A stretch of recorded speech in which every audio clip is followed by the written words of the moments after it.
continue to be on Guyana to see how the country's March 2nd election pans out. In its ruling this week, the CCJ nullified a recent report submitted by Guyana's Chief Elections Officer, Keith Lowenfield, in which she had dumped over 115,000 votes cast in the March 2nd polls. Now, the CCJ has also ruled that Lowenfield should produce a report directed by Guyana Elections Commission Chairperson Justice Claudette Singh. In delivering the judgment, CCJ President Adrian Saunders said he hoped there would be a return to normalcy in Guyana. Now, People's Progressive Party presidential candidate Irfan Ali and General Secretary Bharat Jagdeo are taking the matter to the CCJ. Ali and Jagdeo were challenging a ruling by Guyana's Court of Appeal in the case filed by the APNU-AFC supporter Aslan David. The results, which constitute data generated from the 2,339 statements of recount, show that the PPC won the March 2nd polls. Now, we're now joined by member of the PPP, Priya Manickchand, for an update. Good morning. How are you? Hi, good morning. I'm good. How are you? I hope you're doing well. I am doing well. I always say there's only one mood on a Friday. Yes. And I hope it's the same for you in Guyana. There are a lot that is happening in Guyana. I mean, all eyes are on the country as it pertains to the election. Can you tell us how Guyana ended up in this position? And how do you feel seeing your country in this place? Well, very simply, we ended up here because, as you know, Guyana went to polls on March 2nd of this year, and that was very, very smoothly done. Everything was very well done on that day, not because I say so, but because every significant stakeholder said so, including the Guyana Elections Commission, every single political party, including David Granger, and all the international local observers, the Carter Center, the ABC countries, the Commonwealth, the OAS, CARICOM, all the observers said election day activities went very, very well. They concluded very well. There were no problems. People had no problems with being disenfranchised. And the issue really started when the counts started coming in. We divide Guyana into 10 regions. 9 of those regions had been concluded. The PPPC was in an almost unassailable lead. And then we had a Region 4 count, District 4, which is traditionally won by the PNC, APNU-AFC, that is the party in government right now. And they were winning it, but they were not winning it with the margin that would negate a number of votes that the PPPC had gotten across the country. So immediately we started seeing, within a day and a half of the elections, very vulgar and opaque, very open, transparent efforts to rig the elections. In fact, I believe one former Prime Minister, Mr. Bruce Golden, said very clearly he'd never seen such a transparent attempt to alter election results as he has seen in Guyana. In other words, he's never seen people try to rig like that. And you know, Babita, this happened on literally live TV, where video cameras were rolling. It happened with Facebook cameras going live. It happened literally in a glass room. The room was enclosed by glass. It happened in front of the entire media corps. It was a shameful, shameless, shocking attempt in 2020 to do to Guyana what had been done to Guyana in the 1980s. Rig an election, steal from the people of this country their will to... And you know, an election is a prime demonstration of a citizen's democratic right. And to see what is happening in Guyana, how do you feel about that? It is, to ask me how I feel is, you get a range of feelings. I am angry that people could, in your very presence, in your very face, snatch from you what is inherently yours, which is, like you said, elections are really only about one thing. Political parties make it about political parties, but elections are really about giving to the people, to every single person, ordinary people of the country, a chance to speak through their ballots about what they'd like to see their life look like. And to see that stolen, or an attempt to steal that, is very angering.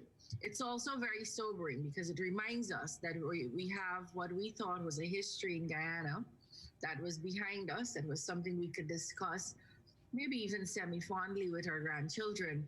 And we realize that it's not. It's something that is very present with us because we have the same political party which has a DNA, which has an ideological belief that they are entitled to power. And if the people of Guyana do not give them that power through the ballot, then they're entitled to take that power, steal that power, bully their way into getting that power. And that is a sobering thought because we still have a lot of work to do as far as it relates to having that political party understand what elections mean, and particularly that the people of 2020 in Guyana and encouragingly across the world will simply not allow an election to be rigged in this part of the world in this year.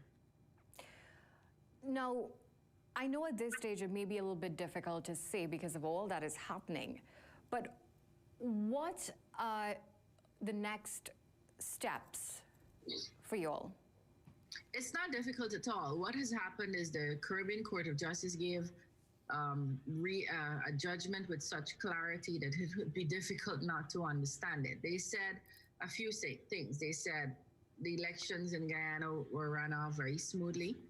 They said that the GCOM chairperson, nor commission, nor collection of them, nor the chief election officer, nobody has any ability, right, mandate, jurisdiction to alter the number of votes. That you know, we went through a recount process. So it wasn't only just the election night count, we also went through a recount process where... But while all of this, I'm sorry to cut you off, but while all of this is happening, are you all making plans for, you know, how are you going to uplift Guyana in the coming months when all of this is over? Because there's life after all of this. There is life after all of this, but we have to get through this period, and that is not...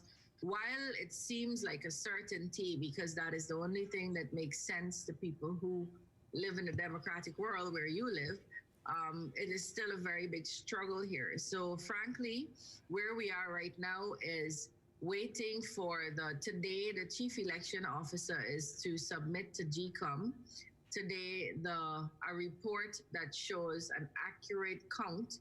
You spoke in your introduction of the 115,000 votes that he's attempting to throw away. The chairperson last night wrote him a letter saying that he is to give a report including all the votes, all the valid votes, which would amount to 460,000, and reflecting which party won the election. He has until, I believe, 2 p.m. today to do that. I don't remember if it's 2 p.m. Let me just check to make sure. Yes, he has until 2 p.m. today to submit that report. Once he does that, then we have a declaration that will be made possibly within the course of the day and a swearing in of Dr. Mohammed Irfan Ali by tomorrow. If he does not do that, then we have other questions that we have to answer and other avenues to pursue. How do we uplift Guyana? Big question, because, you know, as you know, we're in the middle of a pandemic. Nothing is happening in Guyana regarding that pandemic. You are in Trinidad and Barbados and St. Lucia and St. Vincent and Grenada and all the other countries that went into lockdown at the same time that we did are now recording 0 active cases. We had 3 deaths in the last week. We are recording not only new active cases by the scores, but we're actually still recording deaths. And the reason for that is because instead of a government focusing its efforts on fighting this pandemic, offering subsidies to the people who have to stay in lockdown, offering sanitization equipment and so on. We have a government trying to stay in power in defiance of the will of the people. So that's taking up all their time, that's taking up all their money. We still see at the same time that they say they have no money to offer subsidies and hampers and sanitization material to the people of the country, they're entering into $100 million contracts at a time when they're merely in a caretaker capacity. Those contracts are very openly going to friends and cronies of the government. So we don't have a government that is looking after the people of this country, and it's going to be difficult, but not impossible. Right now, we're 4 months after the elections. We could have been 4 months into doing the things that the PPPC had promised the nation when we went to the election, including removing VAT from electricity, removing VAT from water, reversing 200 VAT measures, restoring jobs in the sugar industry. 7,000 of those were taken by the last government, restoring jobs in the forestry sector, looking after oil and gas sector, making sure common entrance. We just wrote what is your SEA that you postponed to August. We wrote ours last week in circumstances where, like I said, deaths are being recorded because of the pandemic. So we have a lot of work to do. We're ready to do it. We're disappointed that we have not been able to get off the ground as yet. And then we're going to expect to see responsible leadership from the APNU-AFC, where they hopefully will say to their supporters that they have lost the election. They're not saying that as yet. As of yesterday, from the president right down, caretaker president, they are still maintaining that they won the election. So we're seeing very reckless and irresponsible leadership. Do you foresee a fight back? Fight back from who? From the opposing side.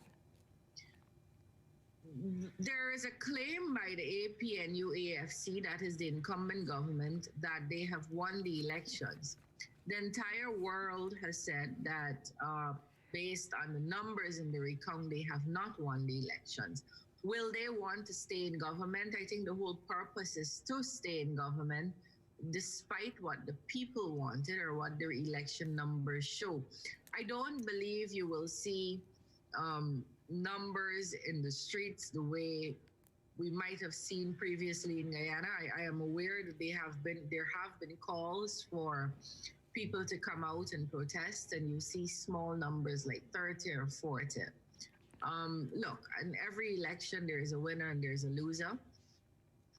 It's one post you're going for the presidency, and only one person can be president. And that is always something that's difficult to swallow when one loses. We lost in 2015. We were forced in the midst of our shock and our own personal pain and so on to get up and get out and offer leadership to our supporters and to explain to them that a loss did not mean death, that we could come back stronger, which we did. And it's going to require leadership from the APNU-AFC. If there is no leadership, let me just say, if you come on the ground here, the reading on the ground is very clear. They've moved from we won the elections because we had the most votes to we think we should be there because we're better leaders. There's no talk anymore about the APNU-AFC getting the most votes, because they have not gotten the most votes. In 2 sets of recounts, we've seen that they have been beaten by more than 15,000 votes. And so the conversation is no longer we won the election. The conversation is we should be in government because of, or we should be in government because the other side isn't good enough. And that's not how democracies work, as you know. Of course. All right. Well, thank you, Ms. Manickchand, for joining us here on The Morning Brew. And we will definitely be keeping our eyes out at Guyana to see how everything plays out. And there's always light at the end of the tunnel. It's time for a break. We'll be right back.